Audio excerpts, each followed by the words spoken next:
ഖത്തറിൽ 3 പാർക്കുകൾ കൂടി പൊതുജനങ്ങൾക്ക് തുറന്നുകൊടുത്തു. പൊതുമരാമത്ത് അതോറിറ്റിയുമായി സഹകരിച്ച് മുനിസിപ്പാലിറ്റി മന്ത്രാലയമാണ് പാർക്കുകൾ സജ്ജീകരിച്ചത്. അൽവക്ര പബ്ലിക് പാർക്ക്, അൽ മഷാഫ് പാർക്ക്, റൗലത്ത് എഗ്ദേം പാർക്ക് എന്നിവയാണ് പൊതുജനങ്ങൾക്കായി തുറന്നുകൊടുത്തത്. ഖത്തർ ദേശീയ വിഷൻ 2030യുടെ ഭാഗമായാണ് പുതിയ പാർക്കുകൾ ഒരുക്കിയത്.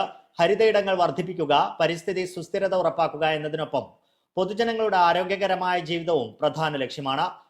46,601 ചതുരശ്ര മീറ്റർ വിസ്തൃതിയിലാണ് അൽവക്ര പബ്ലിക് പാർക്ക് നിർമ്മിച്ചത്. ഇതിൽ 62% ഹരിത ഇടമാണ്. അൽ മഷാഫ് പാർക്കിന്റെ ആകെ വിസ്തീർണം 4,741 ചതുരശ്ര മീറ്ററാണ്. 24,000 ചതുരശ്ര മീറ്ററാണ് റൗലത്ത് എഗ്ദേം പാർക്കിന്റെ വിസ്തീർണം.